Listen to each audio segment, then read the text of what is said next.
Hello. Hey, Rachel, what's going on? It's so good to see you, Vic. I feel like I haven't seen you, just me and you in ages. Yeah, it's been a minute. It's been a minute. Let's do a You, quick check-in. Let's quick check-in today. It's been hot all yeah, day, so I'm a little drained, low energy. And it's been hot all yourself? week. It's been hot all week.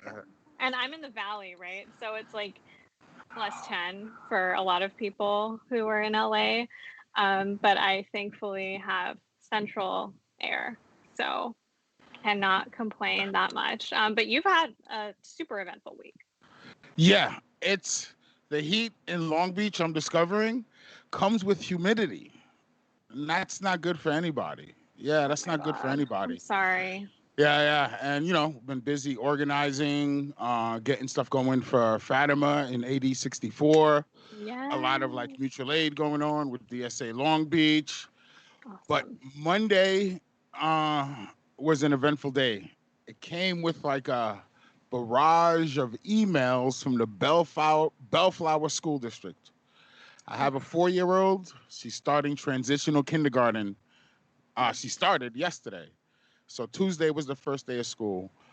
Monday was just email after email after email about Getting it set up. getting set up, 3 different types of apps, like one Chromebook we had to get, and on the Chromebook we had to get an extension and add something to Google Hangouts to get it going properly because the Oh my kids God. can't mute and unmute themselves. You see a screen of like 20 kids all sitting in front of the classroom with parents' hands reaching in and Oh my like doing God. things for them. And my daughter now has a Google email. We had to go buy a desk. We had to go buy a chair. We had to think about it. Well, this has to be separate because it's not Right. really home. Just like with Yeah. people working at home, now her home has turned into a school. I co Yeah. parent and she has a full time job. I have a lot of time. I have Right. resources. She has resources. And with all that going on, we still felt overwhelmed getting a 4-year-old set up in public school.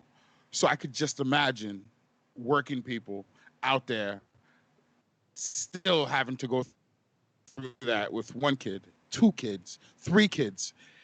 It's just like it's overwhelming. It's overwhelming. I was on the verge of like, yo, this is too much. Like I'm Yeah. doing too much. I don't know how to log into these apps. It's not working right. I need some tech prep. So like we Right. have tech for this show. I have to have like a tech rehearsal with my daughter for school. Like talking about virtual school was one thing, was like, okay, that's an option. You want to keep the kids safe. Right. But realizing like that's the option, Yeah. nobody thought of like social distancing schools. Like we could have rented churches, we could have rented empty retail stores and set kids Yep. up and taught other teachers, and we would have came out of this with so many more union teachers. Like, you know what I mean? This was an Yeah. opportunity to grow the infrastructure for the kids. We know Yeah. being outside in California, we can't have tents, cool down tents in California. We have cool down Hmm. tents for the producers on set when it gets hot. They're set up. Yeah. And I don't know exactly why we all got here, but what I do know, profits over people. That's the bottom line. Our leaders put profits over people on every level, and there was no effective pushback from Pelosi, from Newsom, from anybody. No effective pushback. And this is where we are now, where working people who have the means, who have the time, still can't keep up. I'm still trying to catch up. I wasn't able to prep for the show, wasn't able to do so many other things that were part of my life because my kid going to school was such a disruption to everything going on. And again, I have the resources. I think I'm tech savvy. I thought I was, but there's still some things I can't figure out. And this Yeah. puts so much pressure on parents, so much pressure. Because if I don't get it right, I'm a bad parent. Like, that's what I feel in my head. I'm a bad parent, you know? Yeah. So that's my week so far. I mean, thank you for sharing all of that. I don't have kids. And my only relation to this topic is my friends being teachers, and getting their classrooms set up in states like Texas, where they have to go physically back to school, and be in charge of kids keeping their masks on, keeping their distance, sanitizing their classrooms regularly. So the other side of that, right? Like doing that from home. And I think about myself, like if I was a child, my grandma would have been the one doing all of this because my parents had jobs and my dad had 2 jobs growing up. So they were out of the home. They would not have been able to do their work from home. And my grandma would definitely not have been able to prep all of that tech for us, for 3 of us, in her living room. And then you need multiple devices if you have multiple kids, like you said. I just can't. And then if you're all different ages, different schools, there's just so many different protocols. There's no unity. I agree. It's just completely lack of leadership, lack of creativity, lack of curiosity, in terms of what could have been possible. So, I mean, thank you for sharing that. And just doing as much as you can. And you're not a bad parent. And I don't want anyone out there to feel bad. Right? It's like you're all doing this because you care so much and you are their parents, and this is an incredibly emotional time. And I applaud parents. I cannot imagine. I have a yappy dog who like constantly wants to go outside, but I'm like afraid of going outside with her. So I can, all and the just like teachers. praise. And check in with the teachers in your lives. Send the teachers in your lives a text, please. They need to hear from y'all. Yeah. They need to hear from y'all. This is tough. This is tough. But moving on, as we do in this show, bringing you the real to the real. Exactly. Who's next, Rachel? Who do we have on deck? We have an incredible writer, Maggie from Knock, LA. I'm excited. I'm excited to have Maggie on. So let's do it. Hey, y'all. What up, Maggie? How's it going? Oh, it's going. It's hot. It's sticky. I actually used to work in an elementary school, so like a lot of the stuff you're saying, I was just like having flashbacks. Like teachers already needed support pre-COVID, so like I just can't even imagine what it's like now. Yeah, it's tough. But yeah. But please tell us about the USPS article in Knock, LA. Yeah, so this was kind of inspired by some conversation going on in our group. And I think obviously, like, everyone's seen the tweets about, the trucks being towed off, the mailboxes being locked, like, and it's really scary. Right.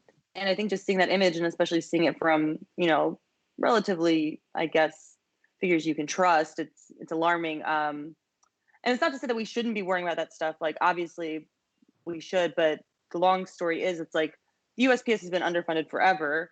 They've been doing this for a long time. Like, actually the image, like the hero image on that article is from like 2015, because it was like a Creative Commons one. So it's like, this is something they've always been doing, and I guess it's good that it's getting attention now, but it's kind of trying to focus more on, like, you can't really just buy like a shitload of forever stamps and be like, did it. Like, there's actual ways to, like, I know, if only consumerism saved us. I know. Man. I mean, I was saying to you, Maggie, before the show, like, I'm one of those people. Months ago, I bought a ton of forever stamps, a ton of international stamps, and I've been sending letters to folks throughout the summer. And I also bought a t-shirt, a USPS t-shirt. They didn't have my size anymore. I bought a 3XL, so it's a sleeve shirt. But I wanted to feel like I had done something. And you're right, it's just consuming these t-shirts and random things from USPS's store, which I get. Not organizing. But you had some ideas in the article, which I thought were really helpful. So what can people do beyond that? Well, I guess it's like the good news for California is, relative good news is in terms of mail-in ballots. We have 17 days for it to be postmarked, or like after it was election day, as long as it was postmarked, it will be counted. I said that very confusingly, but 17 days. But that is not the case with other states, and especially like swing states, where it's kind of, that's where the battles are going to be, and that's where, in theory, Republicans would be, citing voter fraud, sort of thing. And so in order to really just kind of, I guess, do every preventative measure possible, there's like a few like different things that people can do. In addition to buying the stamps, if you want to buy the stamps or the t-shirts, like I'm not mad about the shirts. All right. I get it. I like stuff. We all do. Right. Yes. Love merch. Love merch. Swag. Swag. But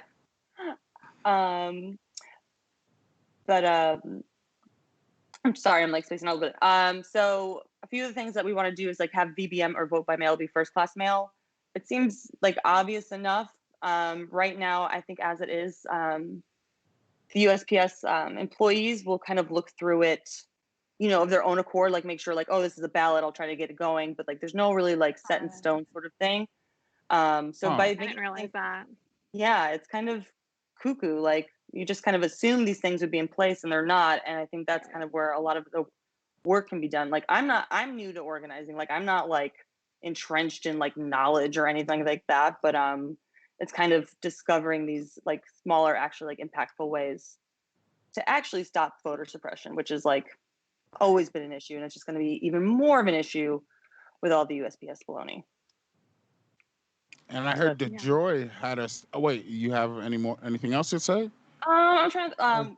With first class, make them trackable. Like that just seems like so obvious. You can track your taxes. You can track everything else with first class or priority mail. I just don't understand why you can't do that with a ballot. It should be automatic. Like that should be on the ballot itself. Like that should come with your ballot. It should be baked in. It should be, because like even if you do turn it in on time and everything like that, if you don't sign it, voided. So it's not like you can check and be like, oh, this was denied for X reason. So if you don't sign it, voided. If your signature mismatches the signature on the voter voter registration, they'll just void it. They won't go out to like check with you. And that was like another suggestion, is get like sort of organized to have people go out and like confirm signatures, so people's ballots aren't literally just tossed and they thought they voted. You thought you did your duty, and it's being tossed, literally tossed. Is that an in-person thing? You would have to I don't know, volunteer. Yeah, I think it'd have to be like a volunteer thing, and like kind of like almost like I guess like tracing or something, like, oh, this is like almost like how we're doing with like mutual aid, like this is a pod or like this area XYZ, like this number of people. Okay. Mismatch or whatever. I'm trying to. Yeah, I mean, I feel like my signature looks different every year, and so now I'm thinking like, how many of my votes? Because I am an exclusively vote by mail voter. I have always voted by mail since I was 18, because in California you get a 100-page prop book. You need to sit down and read it. So you need to prepare, and so I've always taken that seriously.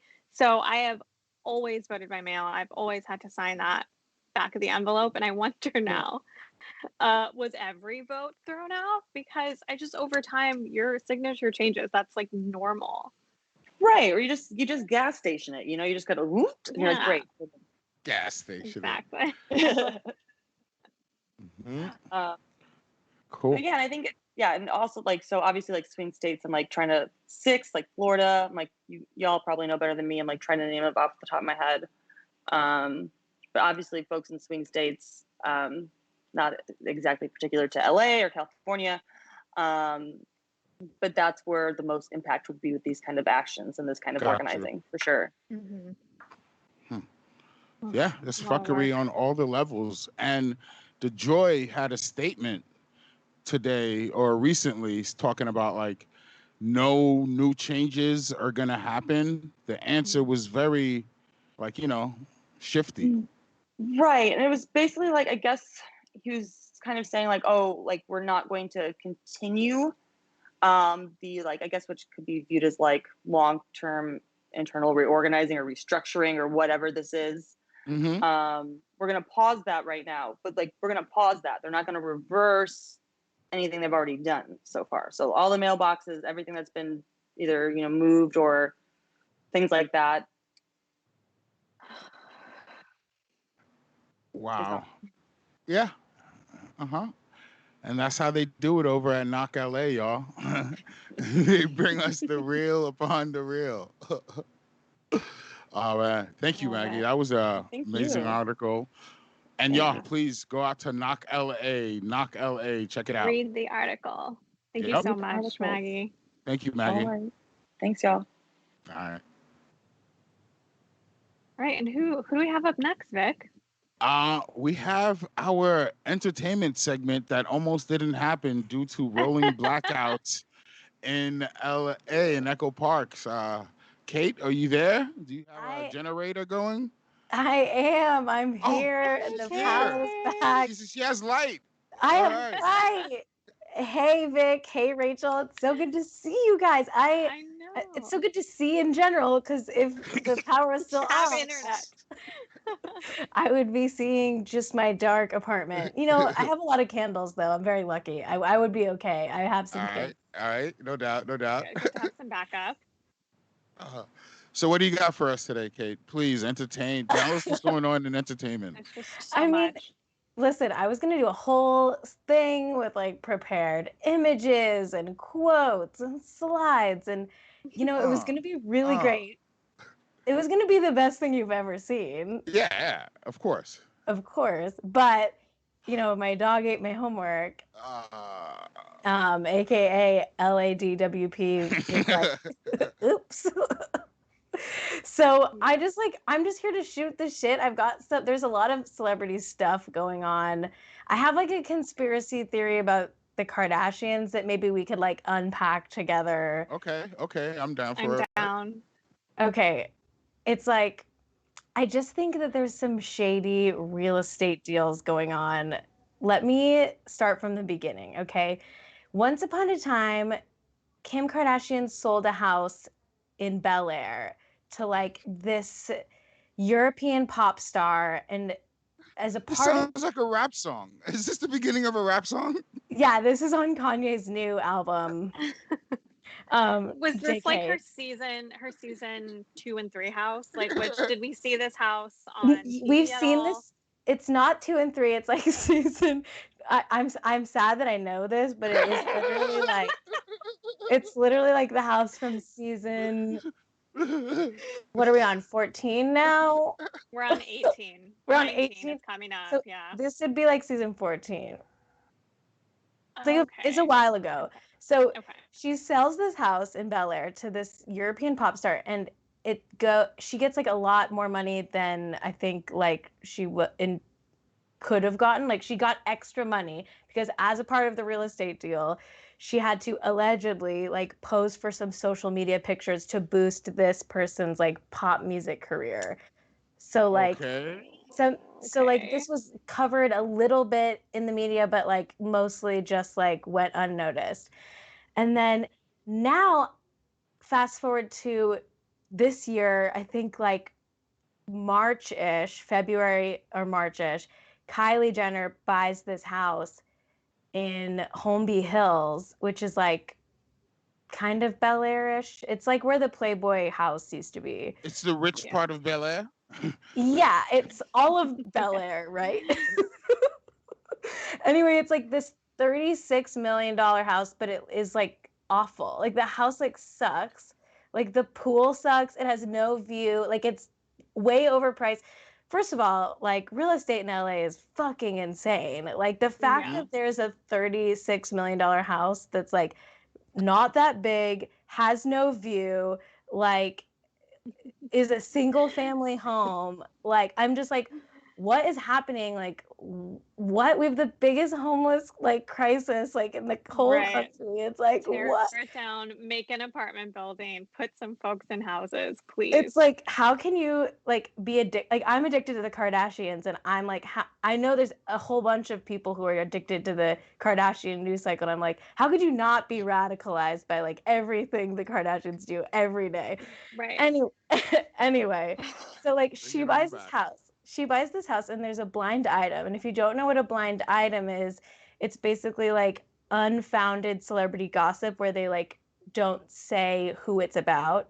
Okay. But there was this blind item that was clearly about Kylie buying this house, and it was like allegedly some deal where if she posted a bunch of like Instagram pictures of the house, they would flip it for an actual buyer. So the sale was like allegedly like not real. It was like I think it's a scam. I think that like there's a reason this house, like there's a reason she bought this house for like as much as she did.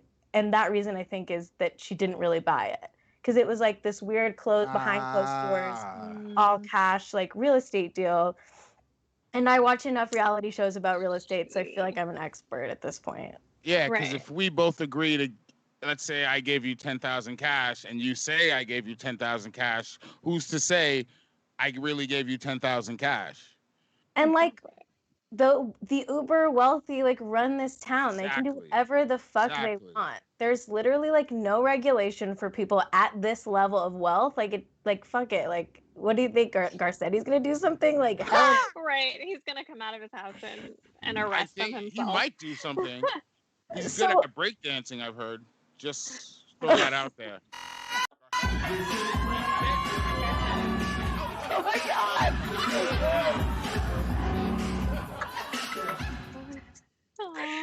Oh my god. Okay, so like Kylie like is only using this house for like throwing like coronavirus parties, which don't even get me started. That's a whole other freaking thing. She's only using this house for like photo shoots, parties, like events, like highly visible activities. But then if you look at her day-to-day Instagram stories, she's in Calabasas. She actually lives in Calabasas. She doesn't really live in this house. She just uses it for like, you know, work, whatever. Her work, which is Instagram. Influencing, yeah. The makeup company is a drop in the bucket compared to what she actually makes for her real job of being an influencer. Okay, anyway, fast forward to this week, Kris Jenner has sold her house for like, I think she made like a $15 million profit or something. It's like she made a good chunk of change on this real estate deal. All the other celebrities that are selling their houses right now are losing money, like a lot of money. Every rich person is getting rid of their extra houses right now. If they have 5 houses, they're going to narrow that down to 3 houses. Like they want their cash on hand. How will they live? And a lot of celebrities are taking huge losses, and I'm like, fucking, they know something. Like something's up. Like. Anyway, so she actually doesn't take a loss. She like makes a lot of money on this real estate deal, and she sells the house in another one of these behind closed doors, all cash deals. Fuck. And I was like, oh, that's weird. Who did she sell the house to? It's literally the CEO of the corporation that bought Kylie Jenner's cosmetics company for $1 billion last year. Fuck. Like what the fuck? Like, and there was a Forbes article that came out that basically said that $1 billion valuation of the company was like way overinflated. The company wasn't really worth that much, and that this company that bought it, Coty, basically like got screwed. They overpaid. They way overpaid for Kylie's company, and now you add this weird real estate deal that they're also overpaying for, and it's all cash behind closed doors. I'm like, what's going on? What does Kris Jenner have on like Coty? Like these people, yeah. It's like so weird. I don't know what it is. I have no theory beyond that other than it's just like shady real estate shit. And it's like fucking crazy. So these are the facts. I wonder, like what does this mean? What does it mean? Like something's happening. Is this how every rich person is, but we just know about it more because the Kardashians are like in page 6 or whatever? Oh, like this is just the status quo of a certain level of class of people. It's how they operate. Yeah, it's like everything's so shady. Everything's like a weird little tit for tat, like secret little fucking exchange of. If anyone super wealthy is watching this, let us know. Is this normal? Is this just how you do things? Also, the houses are all fucking ugly. They're terrible. Yes. And rich people have the worst taste in the world. Mm-hmm. And it's embarrassing. Kylie Jenner literally has a staircase in her house that's like made of lucite plastic. Yeah, she's a whole mess. Isn't that the stuff they put Han Solo in? Yeah, I think. That's expensive as fuck. Wow.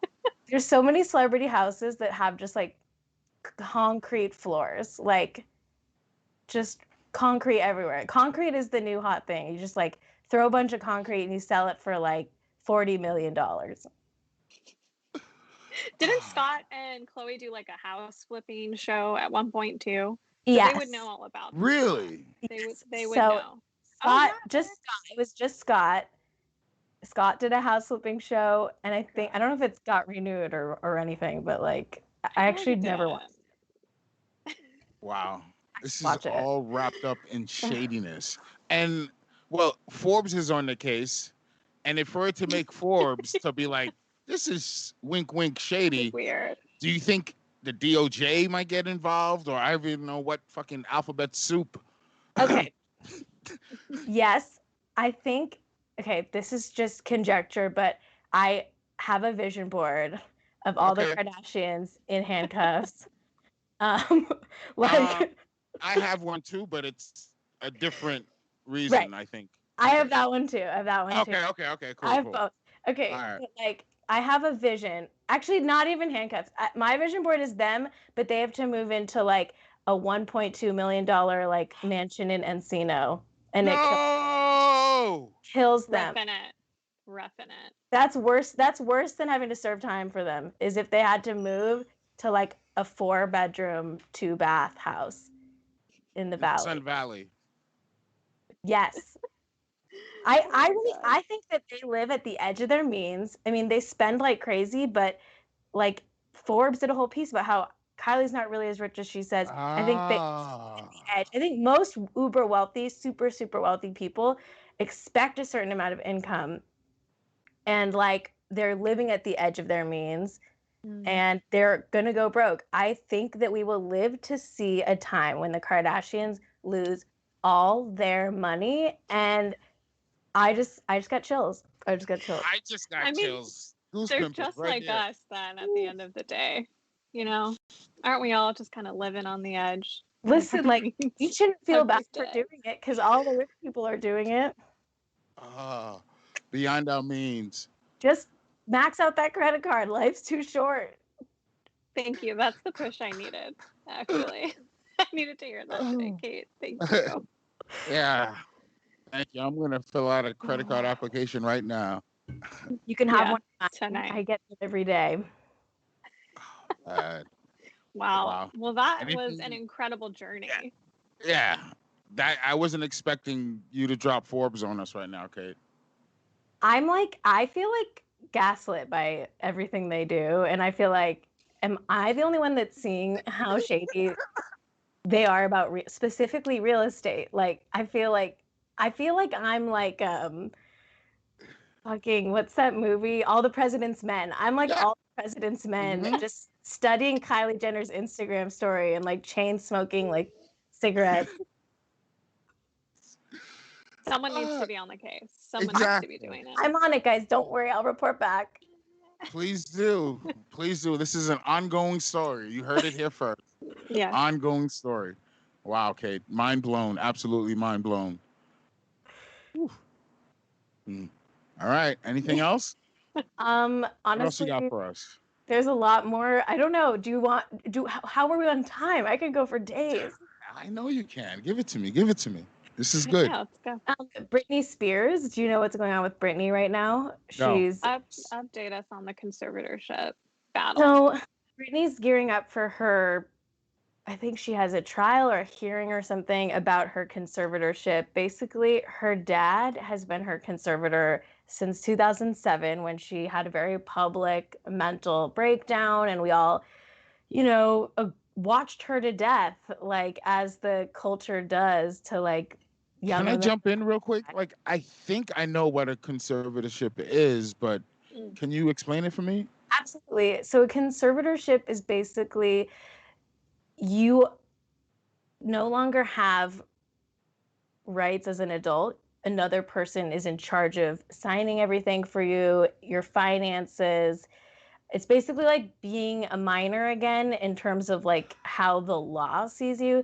It's usually for really, really elderly people. Like if you have a parent Gotcha. with dementia and they need, like they can no longer make decisions for themselves, or, you know, certain cases of mental illness or whatever. It is like a really extreme case, and there have been situations in the past where people have had like human rights violations because of it. Like you basically give up your rights when you Okay. enter a conservatorship. Okay. And Brittany is a really specific case because she has been working throughout having this conservatorship, proving, you know, time and time again that she's able to fend for herself, take care of herself, like take care of her kids. But she can't do any of that. She can't even spend more than, she gets $1,500 a week, and that's it. That's her entire Wow. allowance for all the Which is millions she's made for other people. Like, listen, like That's not fair. it I is didn't realize ultimately like, that. listen, I know like we have bigger fish to fry than like pop stars' finances, but it is a labor issue with Britney, and she's like has no Yeah. control over her work, and she's basically been on a strike for the last couple of years and has refused to do her Vegas residency or tours because she Wow. I didn't know that. Whoa. doesn't want to make Yeah. any more money for her dad because her dad profits immensely from this conservatorship relationship. And Wow. he's allegedly like a huge asshole, and he like allegedly like pushed one of her sons and like is like aggressive and like potentially violent, and like just he's a shady character, and there's a reason she's been in this financial situation. She stands to make and continues to make a ton of money for a ton of people, and like she's basically like has no control over it. It Wow. sucks. She came out this week in a legal filing and said she doesn't want her dad to be her conservator anymore. And there's a whole movement called the Free Britney movement that is trying to call attention to conservatorship abuse in general, but also specifically Britney's case because they're mostly Britney stans. But it's really sad what's going on with Britney, and like I want her to be free. I don't think she needs to be under a conservatorship, and like I No. usually don't comment on like personal situations of celebrities like that, but with Britney it's like pretty apparent that this is like some fucked up shit. Yeah, straight up. I had no idea. Wow. Yeah, me either. I didn't realize the details. Like I knew the bare bones conservatorship, dad, bad. That's what's happening. But I didn't realize that's why she wasn't doing her residency. I didn't realize her incredibly strict for what she probably makes allowance. Right, like That's that would be a incredible. lot of money for a lot of us. Like I'd love 1,500 a week, but at the same Right, time of course. she's made like so much more than that Yeah. and doesn't have the legal ability to touch it at all. Wow. It's like her labor has been exploited, so a Yes. tiny few could make money. I Mhm. actually What does think that sound that like? I think that well, it's relatable, extremely Yep. relatable, and I think she's a Same here. leftist. I actually think Britney's a leftist. I believe in Comrade Britney, and Me too. she posts the red rose like all the She time, does. She does. Yeah, and I've seen that. like workers of the world unite behind Britney, solidarity with Britney. Like Yes. I think she's one of us. Yeah, we need like pop culture on the left. We need to get like cool people on the left and Absolutely. people that have cultural cachet. That means something. It definitely does, Mhm. Brittany. She knows firsthand what it's like to have your labor completely exploited. Word. Thank you Yeah. very much. Thank you very Thank you so much, much, Cait. Kate. Learned a Fascinating. lot. Labor issues, Learned a finance lot. issues. Who knew this was an This is entertainment great. segment? Wow. Thank you guys for All right, having me. Kate. We'll see you soon. See you soon. Bye. Mhm. Wow. Ashley. you Wow. here. Hi, y'all. Hey, Wow, Ashley. that great last. That was so educational, entertaining. Right? Kate, I really love you. But it's good to see both of your faces. Thank you so much for having me. Thanks for being on. Thanks for being on. Cool. So please give us a little intro. It's your first time on the show. How'd you get into organizing? Yeah, so just a little bit about me. I started organizing back in 2016, and it was a mere a few days after Trump got elected, and I was walking around kind of in a fog. I was kind of making my way up corporate ladder as an executive, just trying to figure out what my place was in the world. And I really started to doubt myself and what my place was as a Black woman in this country. Like, did I even want to stay here? I had a good friend pull me to the side and be like, hey, there's this chick that's running for local city council, CD13. She's having a little thing at a bar. Do you want to come and check it out? And I was like, okay, I guess, just because I'm so depressed, I will check this thing out. I got introduced to the Silence campaign and what ended up being the most dynamic and beautiful group of people that I have the privilege of working with to this day. Became Ground Game LA.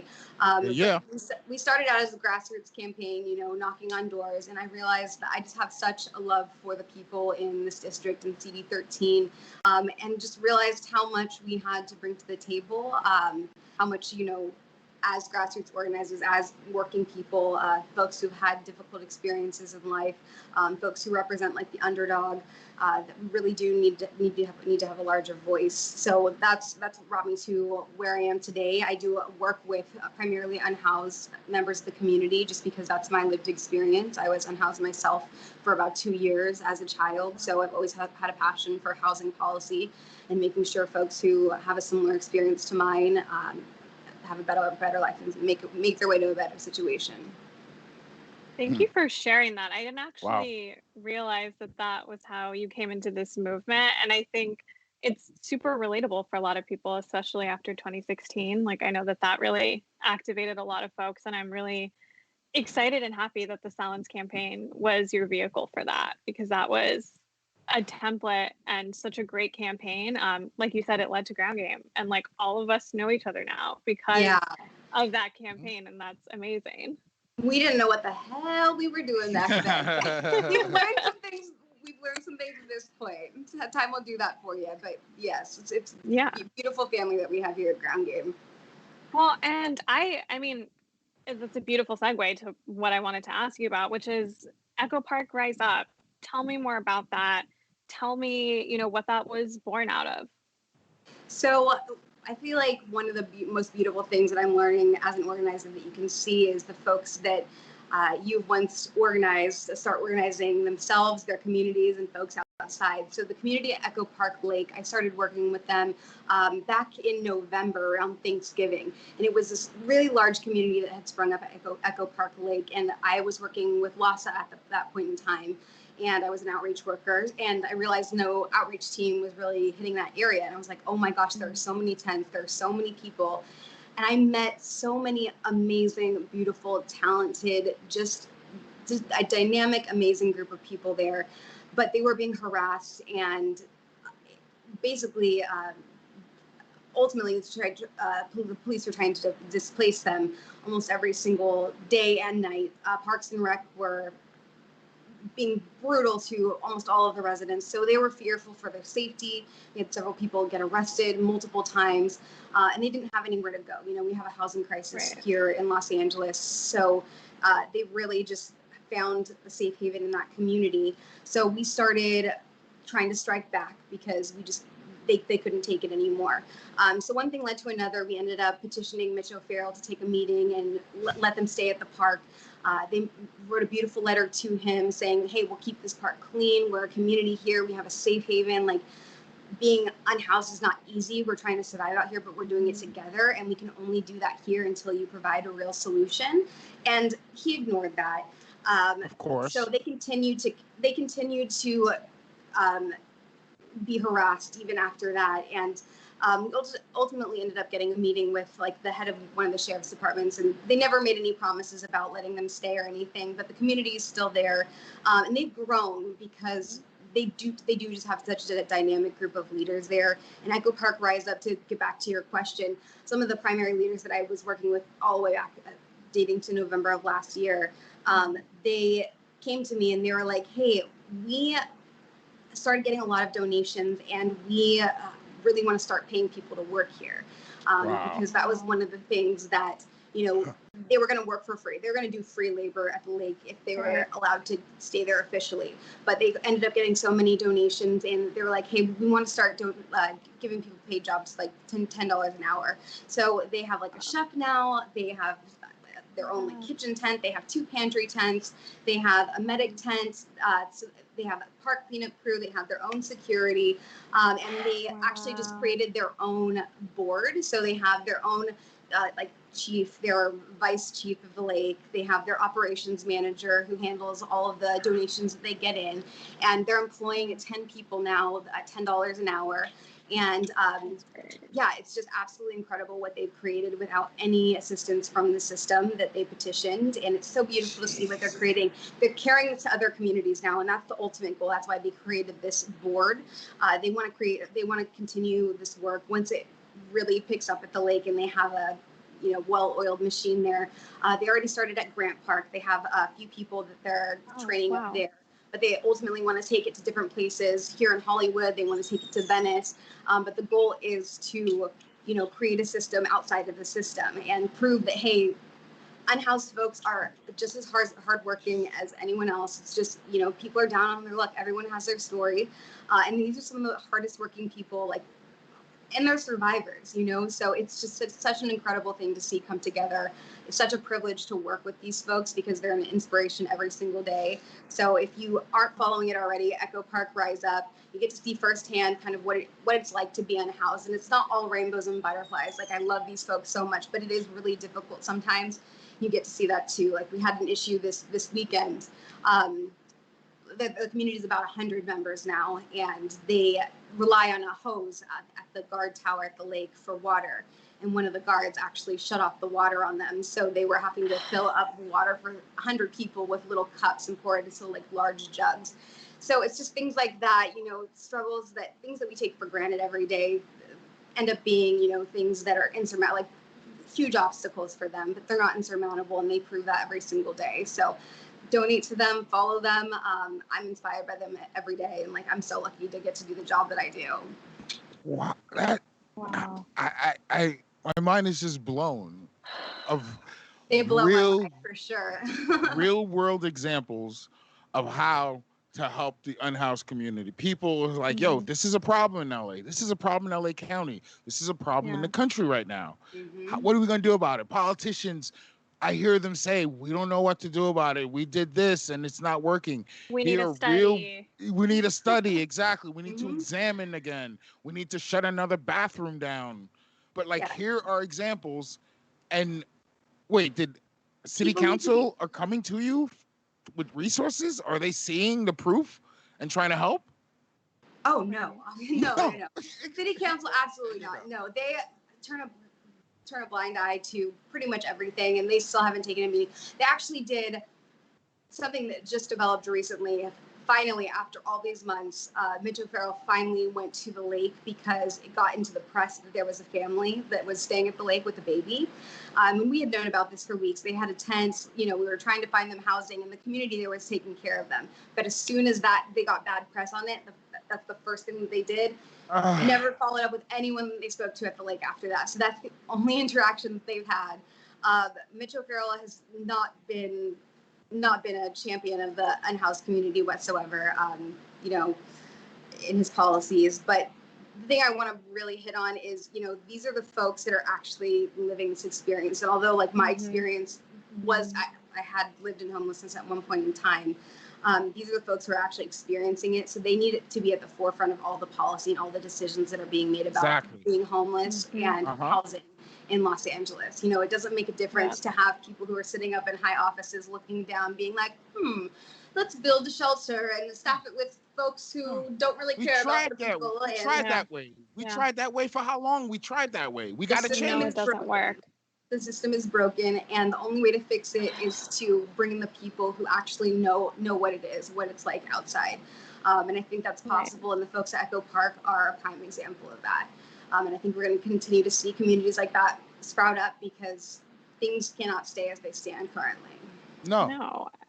And real leadership is understanding that you don't always have the answers and you don't always have the experience. I think what city council is afraid of is bringing in folks who know more than them. And that's not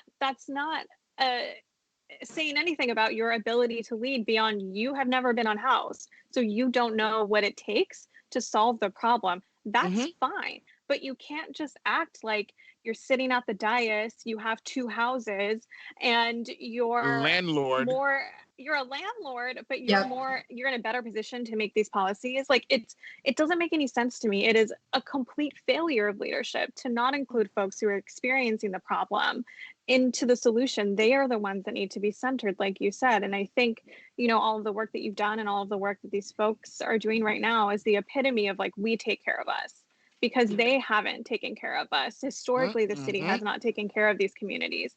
And we see 3 unhoused people die every single day, and that was pre-pandemic. And so I just like, I know that it's going to be more people like at the end of the pandemic, and we're going to see higher numbers. And over the weekend, shutting off water when it was over 100 degrees. I don't know what the exact temperature was there, but it was 110 in the valley. Yep. I just can't. That doesn't make sense to me. Nope. Like, that literally makes no sense. Yep. It doesn't. And I mean, homelessness is criminalized, and that's the bottom line of the situation. The people in power have interest in keeping people in homelessness. I think that the order's coming from the top. There are entire nonprofits that people have their salaries that are paid for folks staying on the streets. Right. So I think that, it's so corrupt, and we've got to just make sure that our folks have the resources and the tools to start making the changes that they need. Yeah, and this is an example of like the anti-blackness that's within the system. Black folks are 8% of the county, but make up 34% of the unhoused. And when you think of in your mind's eye of somebody who's unhoused, you think of a black person, you think of a brown person. And therefore, the people making those laws, I'm not calling them racist, but the sum of their policies is anti-blackness. And that's what we're trying to fix, to get people to know. And how you fix that, you bring people in from the ground up. Exactly. People who's lived experience and who's been doing the work with success. I'm just so blown away that this is like happening, and people are getting paid in Echo Park. Like, I've been there. I got like It makes me feel so proud, and people take pride in their work too. And like that's what's so beautiful to see, is like people are so motivated to go and do their jobs at the park. And that's the thing. Again, people aren't lazy. People don't not want to get out there and have a job and have a purpose for living. It gives people a reason to wake up. So we really need to invest in our folks. And I can't wait to see more communities sprout up like that. We got to do it, y'all. Follow it, please. Echo Park Rise. Echo Park Rise up. Echo Park Rise up. Cool. Wow. I mean, I think a lot of this is reminding me of the politics surrounding like being outside. Like, if you're not from LA and you move from here, from like the East Coast, the Midwest, literally anywhere else that's not Los Angeles, you're used to going outside and being in parks. You're used to having access to outdoor spaces to just do literally whatever you want.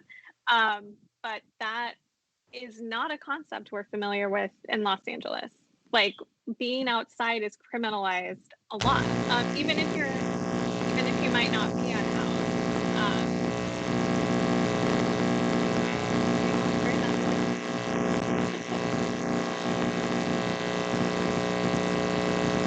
We're just dealing with a little bit of technical difficulties. It's live, y'all, live TV. I'm not sure what that is. Ooh, okay. Was it Vic? Well, Vic is muted.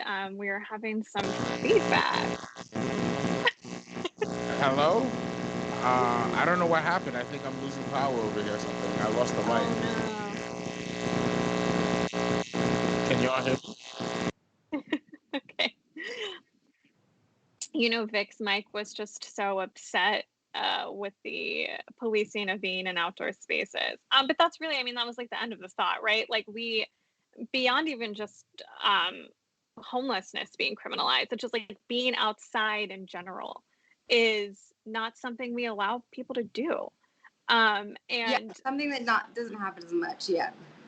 Yeah, it's just wild. But I thank you so much for giving us all of that background, and coming on the show and just, you know, talking to all of us about Echo Park Rise Up. I am loving following the Instagram page. Like, I'm somebody who loves that kind of content. Like, I am a visual learner, and I can't be at Echo Park every day. So it allows me to feel connected to that community, and just, yeah, like as I would any other community that I follow online. So I think it's great that that's a channel that I can follow. Yeah, thank you Thank for you. following. We appreciate it. And thank you so much for having me on the show. I appreciate it, y'all. Bye. Thanks so much, Ashley. Can y'all hear Vic's me? back. I'm Yeah, back. you sound fine. All right. Amazing. Perfect. Cool. What a show, huh, Rachel? I learned so much. I mean, I learn every time I watch the show, but I feel like I just learned so much of different things. Yeah, And it I'm was just a like, I have great so show. much to think about. Cait, entertainment, conspiracy theories, Maggie financial came news. with the mail. Oh man, love it. Well, we just want to say thank you to everybody who helped make this show possible. Thanks, Taylor, Tim, Caroline, Kendall, Annie, Chris, Eric, Rachel, that's you, and me, I'm Vic. And thanks to Ground Game LA, Knock LA, Hubbercast, Left Click, Jack Kana, Alosha, and Mathild. I don't know, I'm messing that up.